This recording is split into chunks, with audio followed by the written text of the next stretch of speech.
Hizi ndio sifa ambazo mwanamke ukiwa nazo jua wewe ni mke bora. Sifa ambazo zitakuonyesha au kukutambulisha kwamba wewe ni mtu ambaye ni mke bora katika familia au katika ndoa, mke bora. Sasa tunapoongelea mke bora ni pale ambapo utaona mwanamke huyo ni mcha Mungu, mtu mwenye hofu ya Mungu, anayesali, anayependa ibada. Kitaka kuwa mke bora ni lazima uwe mcha Mungu, lazima uwe mtu unayesali, lakini mtu ambaye unapenda ibada.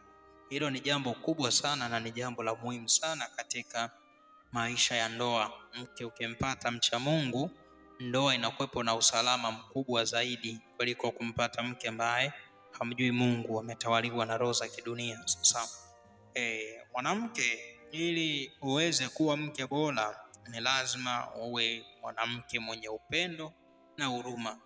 Hicho ni kitu cha muhimu sana. Kuwa na upendo, kuwa na huruma. Ukisha kuwa na hivi vitu, kuwa na upendo, kuwa na huruma katika masuala ya ndoa. Ukimpata mwanamke ambaye hana upendo, mwanamke ambaye hajali, yani yeye hajali kwa chochote, hana huruma, sasa hilo ni tatizo kubwa sana. Mwanamke asiyekuwa na upendo, asiyekuwa na huruma, huyo ni tatizo au huyo ni kikwazo, na huyo ni shida. Sasa unapokuwa na mke ambaye hana roho ya huruma, nafikiri ndilo ni tatizo kubwa. Sasa mwanamke ili uweze kuwa mke bora ni lazima uwe na roho ya upendo na roho ya huruma.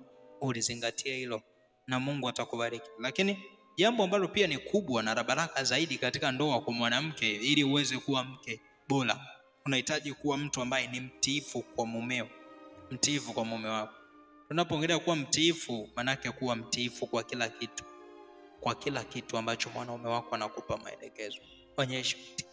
Onyesha utii. Kuna wanawake wengine ni wapinzani wa kila jambo, yani hakuna jambo mwanaume atalileta akakipokea, yani kila kitu atapinga, kila kitu atakikataa, kila kitu atakigoma. Sasa mwanamke ukijiona na huo ugonjwa wa kutokuwa mtiifu, wa kupinga kila kitu kutoka kwa mume wako, elewa kabisa huyo mwanaume anakudharau ndani ya moyo wake. Hata kama atajionyesha, atakudharau na hatakuwa na kushirikisha mambo yake mengi sana ya maendeleo. Atakuwa anajivanyia mwenyewe huko, alafu wewe akikurudia wewe anakupa uhalisia ambao sio uhalisia wake. Yani anakuachia 3,000 lakini kumbe kuna sehemu anaweka 30,000. Kwa sababu gani? Anajua nikimwambia ni mpinzani wa kila kitu. Sasa ishara nyingine tunasema kwamba ili ujijue kwamba wewe ni mke bora, tunasema nakuwepo ni mtu mwenye roho ya uvumilivu. Roho ya uvumilivu. Katika safari ya ndoa unahitaji kuwa mtu ambaye ni mvumilivu. Na tunapoongelea uvumilivu, manake unakuwa mvumilivu wa kila kitu. Usiwe tu mvumilivu wa vitu vidogo vidogo, yani unahitaji kuwa mvumilivu wa maisha. Kama unaweza kuvumilia kukaa na njaa siku moja, unahitaji kuwa mvumilivu wa safari ya maisha ya ndoa. Yani hilo ni jambo la muhimu sana. Mume wako akikosa, onyesha uvumilivu, simkatie tamaa. Amekosa leo, endelea kumuombea kwa Mungu kwamba Mungu, ninajua leo mume wangu amekosa, lakini kesho atapata. Mungu, ninajua leo mume wangu amekwama, najua kesho atapata. Sasa ukiwa na ishara ya namna hiyo, kuona kwamba mwanamke ambaye ana roho ya uvumilivu, huyo ni mwanamke mwema sana. Sasa mwanamke ukiwa na roho ya kukata tamaa katika masuala ya mahusiano ya ndoa, hauna roho ya uvumilivu, utaanzisha mahusiano hata 49.9 na utajikuta bado unakwama. Kwa sababu mahusiano yoyote yanahitaji uvumilivu, yanahitaji ustahimilivu.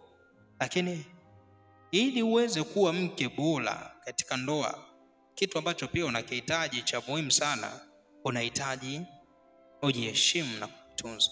Ujiheshimu na kujitunza. Hichi ni kitu cha muhimu sana katika ndoa. Mwanamke usipokuwa na roho ya kujiheshimu, usipokuwa na roho ya kujitunza, usipokuwa na roho ya kujithamini, usipokuwa na roho ya kujijali, yani kujijali, kujipigania wewe mwenyewe katika hali yoyote, hapo ni bure. Sababu mwanamke ambaye hajiheshimu, hajitunzi, taanza kuona na kuwa na michepuko, taanza kuona na kuwa na wanaume wengine huko nje, ataanza kuona na kwapo ni mtu akitongozwa anakubali tu kirahisi. yani analala na wanaume, yani kama ni salamu ya shikamoo malaba. Sasa mwanamke ukiwa na tatizo la namna hiyo, au na roho ya uvumilivu, ujiheshimu, hilo ni tatizo na utapelekea ndoa yako kuvunjika kwa haraka na ukajikuta unaangukia pua. Sasa ishara nyingine ya kujiona wewe ni mke mwema, mke mvumilivu, mke bora katika mahusiano au katika hiyo ndoa, tunasema kwamba ni lazima ujiangalie katika kioo hichi ambacho nakwambia. Uwe ni mke ambaye unaijali familia muda wote. Yani napoongelea kujali, manake kuipa muda familia. Kuna mtu mwingine ndo anasema mimi nina kazi, kwa muda wa kukaa na familia ameajiriwa tu hapo, yani ndo yuko busy.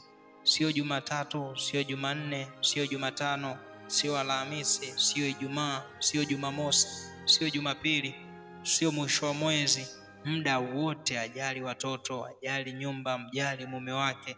Niko busy na kazi, niko busy na shughuli. Sasa ukisha kuwa mwanamke wa namna hiyo, wewe sio mke bora, sio mke bora, sio mke bora. Kwa hiyo ni lazima uweze kuelewa hilo jambo na Mungu aweze kukusaidia. Lakini jambo lingine ambalo ukitaka kujijua kwamba wewe ni mke bora, tunasema kwamba mwanamke huyu anakuwa ni mwanamke asiye na roho mbaya au roho ya uchoyo. Ukipata mwanamke mwenye roho mbaya, my friend, nakwambia kweli utalia. Ukipata mwanamke mwenye roho mbaya, nakwambia kweli atakutesa na atakuumiza sana. Mwanamke mwenye roho mbaya au mwenye roho ya uchoyo, huyu mwanamke anakuwa ni mwanamke ambaye anakuwa ni mwanamke ambaye ana sumu ndani ya moyo wake, ambayo hiyo sumu muda wote inakuwa inatapika mabaya, inatoa vitu vibaya. Roho mbaya, roho ya uchoyo. Mwanamke akisha kuwa na roho mbaya, majirani wanaweza kuja kuazima fagio akawanyima. Anaweza kuomba mboga, majirani zake hawana chakula, yeye anapika wali na nyama huko ndani, anawanyima majirani zake. Majirani zake wanakuja wanaomba msaada, saidia 1000, 2000, anawanyima majirani zake. Yani anakuwa mchoyo, anakuwa na roho mbaya. Ana bomba nyumbani, majirani hawana bomba, wanaenda kuomba maji, anawanyima majirani zake. Sasa ukiwa na mwanamke mwenye roho mbaya namna hii, nakwambia kitu cha kweli, mahusiano hayo utayaona ni shubiri. Mahusiano hayo utayaona ni mwiba. Utatamani uumie, lakini hautaweza kunasuka katika huo mtego mpaka msaada wa Mungu uweze kuingilia kati. Lakini ili mwanamke uweze kuwa mwanamke bora, ili uweze kuwa mwanamke bora, tunasema kwamba mwanamke huyo anakuwa ni mwanamke asiyekopa mikopo. Yani hata kama atakopa, atamjulisha mwanaume wake, atamjulisha mume wake kwamba mume wangu nimekopa, mume wangu kuna mahali nimechukua fedha, mume wangu kuna mahali nimeazima fedha. Kabla hajamwambia anamjulisha mume wake. Ndio kuna mwingine unakuta anakopa fedha nyingi mpaka vitu vinakuja kuuzwa vya ndani, mwanaume hajajua. Mwanaume ndo anayetaabika, mwanaume ndo anayetafuta, mwanaume ndo ambaye anateseka kupata hivyo vitu. Sasa ukiona mwanamke unakopa mikopo alafu umshirikishe mume wako, na unao wakopa unawaambia mume wangu asijue, wewe sio mke bora, sio mke bora. Kama upo kwenye ndoa, yani utamtengenezea mwanaume wako majeraha ambayo yatapelekea kwamba asije kukuamini wewe na mwanamke mwingine yote ambaye atakuja mbele yake, atawaona ni watu wale wale. Sasa ishara nyingine tunasema kwamba ili uweze kujijua kwamba wewe ni mwanamke uliye bora, mwanamke uliyechaguliwa katika ubora wa ndoa, tunasema kwamba mwanamke huyu ni mwanamke asiyetaka kushindana na mumewe. Mwanamke kama ana roho ya ushindani na mumewe, huyo ni mwanamke bora sana. Mwanaume hata akiwa amekasirika, akiwa amepanic, akiwa na ghadhabu na hasira, mwanamke ana calm down, anatulia, anamsikiliza mume wake, anamsikiliza kwa utulivu mkubwa. Hasa ishara ya namna hiyo, wewe ni mke bora, mwanamke usiyetaka kushindana na mumeo kwa maneno, kwa matendo, kwa biashara, kwa tabia, kwa vitu vingi. Yani utataka kushindana naye. Mwanaume wako utampa nafasi, mume wako utampa muda. Sasa unapokuwa katika mfumo wa namna hiyo, tafsiri yake ni kwamba Mungu atakubariki na Mungu atakujalia na Mungu atakusaidia sana. Lakini tunasema kwamba ishara nyingine mwanamke huyu ili aweze kuwa bora ni mwanamke mchapakazi na mwenye akili ya maisha. Mwanamke ambaye ni mchapakazi na mwenye akili ya maisha. Ukuolewa ili uweze kulala na kuamka. Ukuolewa ili uoshe tu vyombo vya humo ndani. Ukuolewa ili umfulie mume wako tu. Ukuolewa ili upige deki tu. Kuolewa ili umwandalie mume wako chakula.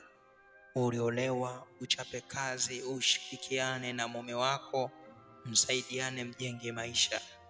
Ndio maana Mungu akamwambia Adamu, nitakufanyia msaidizi, nitakuletea msaidizi.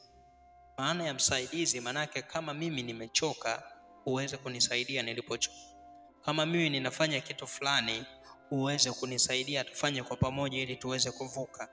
Msaidizi manake kama kuna kitu nilikuwa nikifanye ndani ya masaa 6, nikimpata msaidizi nitafanya ndani ya masaa 3.